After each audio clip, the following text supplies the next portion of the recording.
Chapter 4 का पढ़ाने जा रहा हूँ। इस चैप्टर में सबसे पहले जानेंगे इसमें कौन कौन से टॉपिक ऐसे पढ़ना है। तो इसमें ऐसे आप लोग को पढ़ना है ज्योमेट्रिकल फिगर, जिसमें ऐसे types of angle and triangle. ठीक है, तो सबसे पहले यहाँ पे जो एंगल लिखा हुआ है इसके बारे में जानेंगे कि ये होता है क्या। एंगल जिसको हम हिंदी में क्या बोलते हैं, कोण बोलते हैं। कोण जो होता है वो आपको बताते हैं कि दो सरल रेखा के बीच के झुकाव को कोण कहते हैं। जैसे यहाँ देखिए एक सरल रेखा खींच दिए, फिर एक ऐसे ऊपर से हम इस तरह से सरल रेखा खींच दिए, इसके बीच का जो झुकाव हुआ उसी को हम क्या कहेंगे, कोण कहेंगे। बहुत ही इजी है, अगर आप इसको गौर से देखिएगा तो पूरी तरह से आपको ऐसे समझ में आ जाएगा। अब आगे की ओर बढ़ते हैं कोण के प्रकार। यहाँ पे देखिए कोण के प्रकार मैंने ऐसे 8 को कोण के प्रकार ऐसे लिखे हैं और इसको बारी बारी से एक एक को समझेंगे। पहला जो है न्यून कोण है, इसको समझते हैं कि न्यून कोण होता है क्या। तो जिस कोण का माप 90 डिग्री से कम हो उसे न्यून कोण कहते हैं। जैसे मान लीजिए एक सरल रेखा मैंने खींच दिया और हम आपको बताए क्या 90 डिग्री से कम। तो 90 डिग्री से कम कहने का मतलब क्या हुआ कि 0 से ज्यादा लेकिन 90 से कम होना चाहिए। तो ये हो सकता है न्यून कोण 30 डिग्री का भी हो सकता है, 60 डिग्री का भी हो सकता है, 45 डिग्री का हो सकता है। तो जो भी 90 डिग्री से कम होगा वो आपका क्या हो जाएगा, न्यून कोण होगा। ठीक है, अब आगे आता है समकोण। जिस कोण का माप 90 डिग्री हो उसको ऐसे समकोण कोण कहते हैं। जैसे यहाँ पे देखिए हम बना रहे हैं, जैसे एक लाइन खींच दिए और एक ऊपर से एक लाइन ऐसे इसको खींच दिए और यहाँ पर जो कोण बनेगा वो कितना डिग्री का होगा, 90 डिग्री का होगा। तो इसको हम कहेंगे समकोण। ठीक है, अब आगे की ओर बढ़ते हैं अधिक कोण। अधिक कोण क्या होता है कि जिस कोण का माप 90 डिग्री से अधिक हो लेकिन 180 डिग्री से कम हो उससे अधिक कोण कहते हैं। जैसे यहाँ पे समझते हैं इसको, देखिए एक लाइन खींचिए और एक यहाँ से लाइन खींचिए, ये हो सकता है 120 डिग्री हो सकता है। ठीक है, तो हम परिभाषा में जानते हैं कि 90 से क्या होना चाहिए, अधिक और 180 डिग्री से कम, उसी को हम क्या कहेंगे, अधिक कोण कहेंगे। अब 90 180 के बीच जो भी हो वो सारे के सारे आपका क्या हो जाएगा, अधिक कोण ऐसे कहलाएगा। अब आगे बढ़ते हैं सरल रेखा जिसको ऋजु कोण भी बोला जाता है। ठीक है, और ये क्या होता है समझिए, इसको बहुत ही इजी है। सरल रेखा कहने का मतलब होता है स्ट्रेट लाइन, जिसको हम कोई भी लाइन सीधा खींच दिए वो मेरा क्या हो गया, सरल रेखा हुआ। जैसे मैंने यहाँ पर एक लाइन खींच दी, इसको हम बोलेंगे सरल रेखा। और एक चीज और इसका होता है कि सरल रेखा जो होता है वो 180 डिग्री का कोण बनाता है। जैसे यहाँ पर हम एक बिंदु बैठा है, अब यहाँ से इसको जब मेजर करेंगे तो ये जो मेरा कोण जो बनेगा वो कितना डिग्री का बनेगा, 180 डिग्री का। ठीक है, तो इस तरह से हम इसको बनाते हैं। अब आगे आता है पूर्ण युक्त कोण, जिसको हम क्या बोलते हैं, बृहद कोण भी बोला जाता है। ये भी बहुत इजी है। ये क्या होता है कि जिस कोण का माप 90 डिग्री से अधिक हो लेकिन 360 डिग्री से कम हो। ध्यान दीजिएगा, बहुत ही इजी है कि हम अभी बतलाए हैं कि पूर्ण युक्त कोण जो होता है वो क्या होता है, 180 डिग्री से अधिक लेकिन 360 डिग्री से क्या होता है, कम होता है। तो यहाँ पे देखिए इसको अगर डॉट डॉट करते हैं तो ये मेरा कितना हो जाएगा, 180 डिग्री, लेकिन इससे क्या होना चाहिए, अधिक होना चाहिए, लेकिन 360 डिग्री से कम होना चाहिए। इसी को हम क्या कहेंगे, पूर्ण युक्त कोण या बृहद कोण कहेंगे। ठीक, अब आगे समझते हैं आसन कोण। आसन कोण क्या होता है कि जब दो कोणों का शीर्ष समान हो उसी को हम क्या कहेंगे, आसन कोण कहेंगे।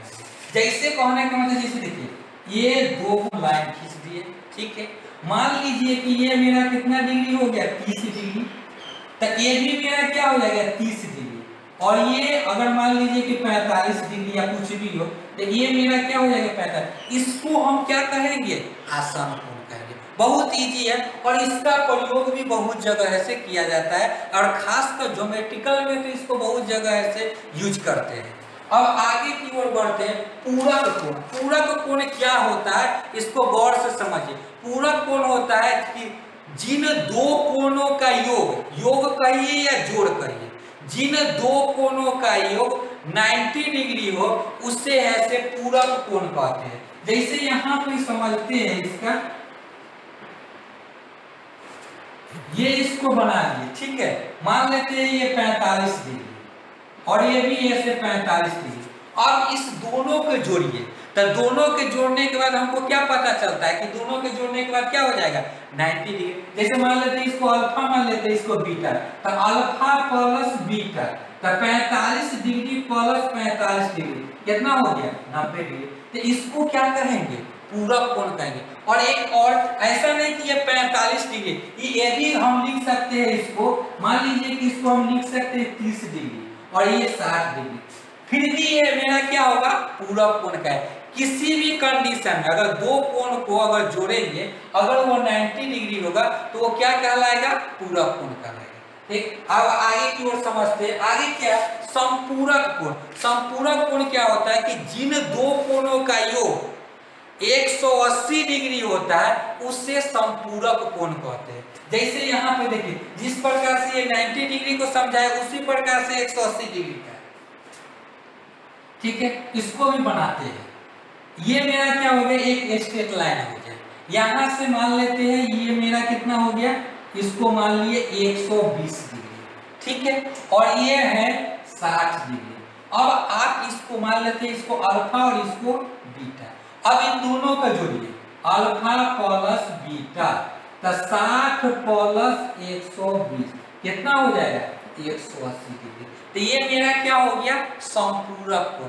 तो इस प्रकार से आपका ये कोण जो होता है, इससे रिलेटेड ये पूरा खत्म है। त्रिभुज के बारे में, और त्रिभुज भी समझेंगे और इसके प्रकार के बारे में जानेंगे। तो सबसे पहले तो त्रिभुज जानेंगे कि त्रिभुज होता है क्या। तो त्रिभुज एकदम सिंपल परिभाषा है कि तीन भुजाओं से घिरे हुए क्षेत्र को ऐसे त्रिभुज कहते हैं। ध्यान दीजिए, जैसे यहाँ पे देखिए हम बना दिए, ये मेरा क्या हो गया, त्रिभुज हो गया ए बी सी, ठीक है। अब तीन को भुजा, अगर इसमें भुजा का अगर नाम देंगे तो वो ए बी हो गया, बी सी हो गया और ए सी हो गया। अगर इसका भुजा का नाम लिखते हैं तो ए बी, बी सी तथा ए सी, ठीक है। अब एक चीज और समझना होता है कि त्रिभुज में और क्या क्या होता है। तो त्रिभुज में तीन भुजा हुआ और तीन शीर्ष भी होता है, ठीक है, और तीन कोण भी होता है। अगर इसमें अगर शीर्ष का बात करते हैं, ठीक है, तो शीर्ष का नाम लिखते हैं तो ए बी तथा सी। अगर कोण का अगर समझते हैं, मान लेते हैं इसको x नाम रख दिए, इसको y नाम रख दिए, इसको z नाम रख दिए। तो अगर इसका कोण जो अगर समझते हैं तो x y और क्या हो गया g। तो इस प्रकार से त्रिभुज में क्या होगा, तीन भुजा और तीन शीर्ष और तीन क्या हो गया, कोण हो गया। अब इसको अगर हम समझ जाते हैं तो इसका जो प्रकार होता है वो भी हम इजीली समझ जाएंगे। देखिए, जैसे कि अभी हम पूरा सेटिस्फाइड कर देते हैं। पहला क्या है, समबाहु त्रिभुज। ये होता है क्या, समबाहु त्रिभुज होता है वैसा त्रिभुज जिसका सभी भुजाओं की लंबाई बराबर हो, उसी को हम क्या कहेंगे, समबाहु त्रिभुज कहेंगे। जैसे देखिए हम यहाँ पर बना रहे हैं, ये त्रिभुज ऐसे बना दिए, ठीक है। अब ये पता नहीं चल रहा है कि ये कौन सा त्रिभुज है, लेकिन अगर इसका सभी भुजाओं की लंबाई कहने का मतलब, ध्यान दीजिए, ये ए बी बी सी और ए सी, ये भुजा हुआ, मान लेते हैं इसको 5 सेंटीमीटर। तो सभी भुजा अगर बराबर होगा तो ये भी मेरा क्या हो जाएगा 5 सेंटीमीटर और ये भी मेरा क्या हो जाएगा 5 सेंटीमीटर। तो यहाँ पे देखिए कि सभी भुजाओं की लंबाई क्या है, बराबर है। और एक चीज और, इसका जो प्रत्येक कोण जो होता है वो 60 डिग्री होता है। ध्यान दीजिए, ये भी 60 डिग्री, ये भी 60 डिग्री और ये भी 60 डिग्री। और एक और चीज है, जब तीनों कोण के त्रिभुज में अगर तीनों कोण को जोड़ेंगे तो ये कितना होगा, 180 डिग्री। आप जोड़िए 60 60 60, ये जोड़ने पर आपको क्या हो जाएगा, 180 डिग्री ऐसे प्राप्त हो जाएगा। ठीक, अब आगे बढ़ते समद्विबाहु त्रिभुज। ये क्या होता है, इसको भी ये समझते हैं। समद्विबाहु त्रिभुज होता है वैसा त्रिभुज जिसका किन्हीं दो भुजाओं की लंबाई बराबर हो, उसको ऐसे समद्विबाहु त्रिभुज बोला जाता है। जैसे इसी में हम इसको बनाते हैं, ठीक है।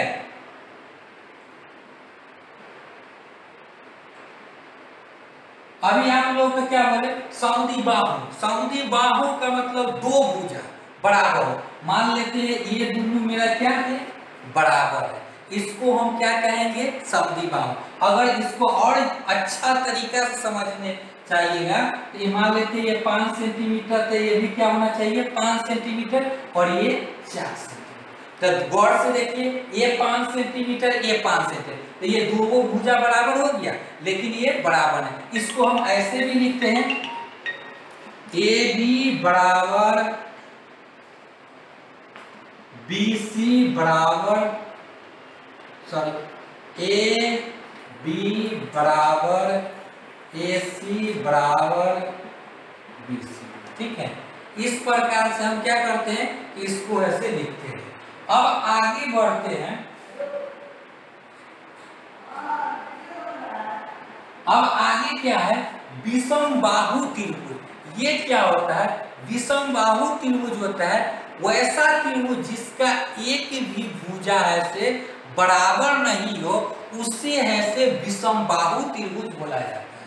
जैसे यहाँ पर समझिए, ये हुआ, ये खींचिए और ये, अगर इसको गौर से देखिएगा, ABC भुजा का नाम लिख लेते हैं, तो इसका भुजा की लंबाई अलग होगा, इसका भुजा की लंबाई अलग होगा और इसका भुजा की लंबाई अलग, यानी कि तीनों के भुजाओं की लंबाई क्या होगा, अलग होगा। तो इसी को हम बोलते हैं विषमबाहु त्रिभुज।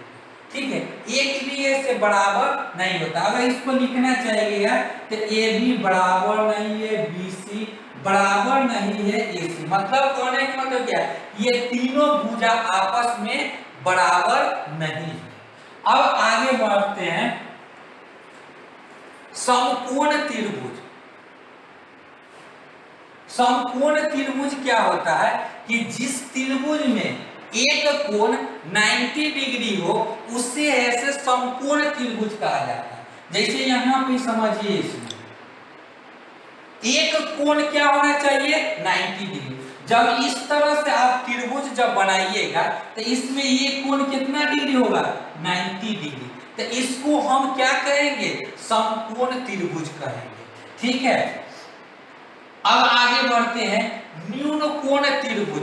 न्यून कोण त्रिभुज की वैसा त्रिभुज जिसका तीनों कोण 90 डिग्री से कम हो, उसी को हम क्या कहते हैं, न्यून कोण त्रिभुज कहते हैं। जैसे यहाँ पे देखिए, 90 डिग्री से मेरा क्या होना चाहिए, कम होना चाहिए, तो उसको हम क्या कहेंगे, न्यून कोण त्रिभुज।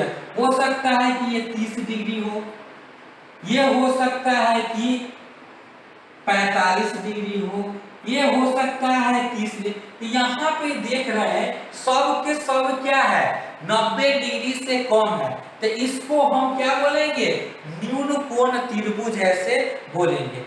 लास्ट है इसका अधिक कोण त्रिभुज। इसको भी ऐसे समझेंगे कि जिस त्रिभुज का एक कोण 90 डिग्री से अधिक हो, उससे अधिक कोण त्रिभुज कहेंगे। जैसे यहाँ पे देखिए, एक त्रिभुज बना रहा है, ठीक है, ये जो कोण बन रहा है, ये मेरा क्या हो रहा है कि 90 डिग्री से अधिक है, तो इसको हम क्या कहेंगे, अधिक कोण त्रिभुज ऐसे इसको बोलेंगे। ठीक है, क्योंकि ये 90 डिग्री से अधिक बन रहा है। तो इस प्रकार से ये चैप्टर आप लोगों का कंप्लीट होता है। इससे रिलेटेड अगर कोई भी प्रश्न हो तो आप नीचे कमेंट बॉक्स में लिखिए, हम उसका जवाब देंगे। बेल आइकन को दबाकर चैनल को सब्सक्राइब कीजिए। धन्यवाद।